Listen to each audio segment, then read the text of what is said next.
ऐरोली वार्ता, आरसा समाजाचा।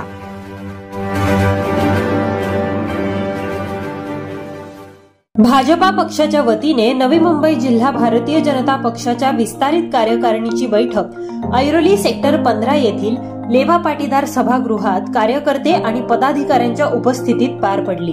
भाजपा नवी मुंबई जिल्हा अधिवेशनाला लोकनेते आमदार गणेश नाईक, भाजपा प्रदेश महामंत्री विक्रांत पाटील, प्रदेश महिला उपाध्यक्षा प्राध्यापिका वर्षा भोसले, माजी खासदार डॉक्टर संजीव नाईक, नवी मुंबई भाजपा जिल्हाध्यक्ष संदीप नाईक, ऐरोली विधानसभा निवडणूक प्रमुख सागर नाईक यांच्यासह भाजपाचे प्रदेश पदाधिकारी, जिल्हा पदाधिकारी, मंडळ, प्रकोष्ठ, सेल व मोर्चाचे पदाधिकारी, कार्यकर्ते तसेच आजी माजी पदाधिकारी व कार्यकर्ते मोठ्या संख्येने उपस्थित होते। कार्यक्रमाच्या सुरुवातीला डॉक्टर बाबासाहेब आंबेडकर भवन येथे महामानव डॉक्टर बाबासाहेब आंबेडकर यांना मान्यवरांनी हार घालून अभिवादन केले।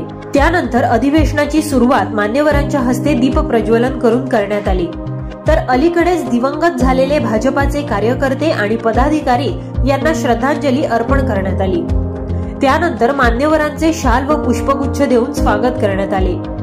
यावेळी नवी मुंबई भाजपा जिल्हाध्यक्ष संदीप नाईक यांनी आपल्या प्रास्ताविकामध्ये नवी मुंबईतील भाजपाच्या आजवरच्या वाटचालीचा आढावा घेत विधानसभा निवडणुकीमध्ये यश प्राप्त करण्याच्या दृष्टीने पदाधिकारी आणि कार्यकर्त्यांच्या मनात सकारात्मक ऊर्जेची आणि विश्वासाची पेरणी केली व आगामी विधानसभा निवडणुकीमध्ये ऐरोली व बेलापूर या दोन्ही विधानसभा मतदारसंघातून विजय मिळेल असा विश्वासही त्यांनी व्यक्त केला। महामंत्री विक्रांत पाटील यांनी जिल्हाध्यक्ष म्हणून संदीप नाईक यांचे काम आदर्श असल्याचे सांगितले। विरोधकांची मानसिकता नकारात्मक असून त्यांचे फेक नेरेटिव्ह खोडून काढण्यासाठी पूर्ण ताकदीने कार्यकर्त्यांनी व्यक्त व्हायला पाहिजे असे आवाहन उपस्थित पदाधिकारी आणि कार्यकर्त्यांना केले। तर नवी मुंबईचे लोकनेते आमदार गणेश नाईक यांनी विविध सामाजिक विषयांवर भाष्य करत कार्यकर्त्यांचे मनोबल वाढवले। यावेळी मान्यवरांनी दिलेल्या प्रतिक्रिया।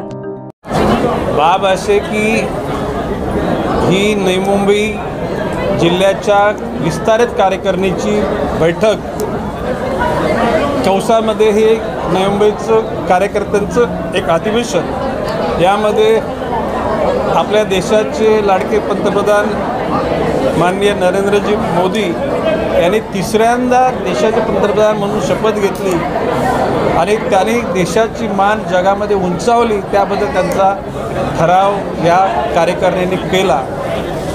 त्याचबरोबर या आपल्या राज्यामध्ये महायुतीचं सरकार, ज्याच्यामध्ये एकनाथजी शिंदे, देवेंद्रजी फडणवीस, अजितदादा पवार यांच्या नेतृत्वाखाली ज्या पद्धतीने जनसामान्याकरता योजना घोषित केल्या आणि त्याची कार्यवाही सुरू झाली, त्याबद्दल त्यांचंसुद्धा अभिनंदन। आणि नंतर आता राहिलं आपल्या शहराच्या करता जे काय आपली सगळी स्वप्न आहेत, आपली जी कमिटमेंट आहे ती काय आहे याचं विश्लेषण मी केलेलं आहे आणि त्या विश्लेषणाच्या अनुषंगानं तिची पूर्तता करण्याकरता आम्ही सगळेजण रात्रीचे दिवस करू हा विश्वास जनतेला देतो।